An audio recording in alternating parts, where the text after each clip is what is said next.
Media plays a role in bringing about peace and harmony. How do you think this can be achieved?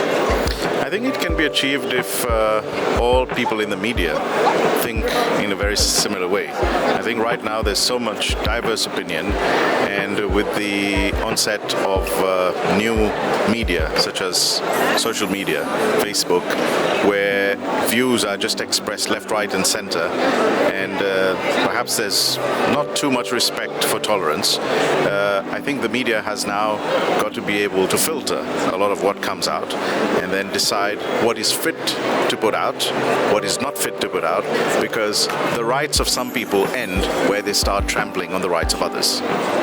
So you spoke about how some of these views need to be filtered out. How do you think that can be done?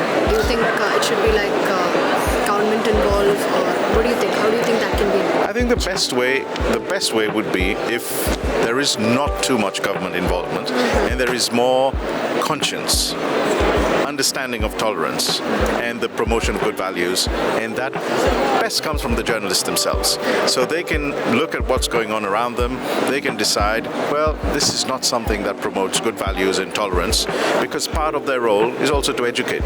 So if you start pushing out things that lead people to start thinking in a different way, you're not doing your job as a journalist. So I think it's best to come from the journalists themselves. They are the best people to promote good values.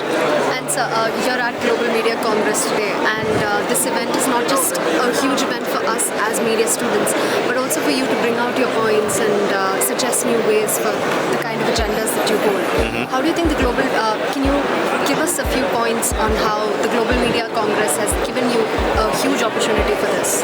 I think, first of all, it's an opportunity to network.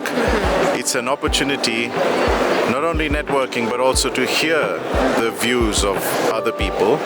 And I think using this, we can all go back to our respective medias and our respective jurisdictions and share these experiences and tell them that, look, for example, in the conference in the session I've just been to, most people said, yes, tolerance has to be something that is taught to journalists. And so again, pushing the idea to our own journalists, you have to be tolerant. You have to understand what's good and what's bad.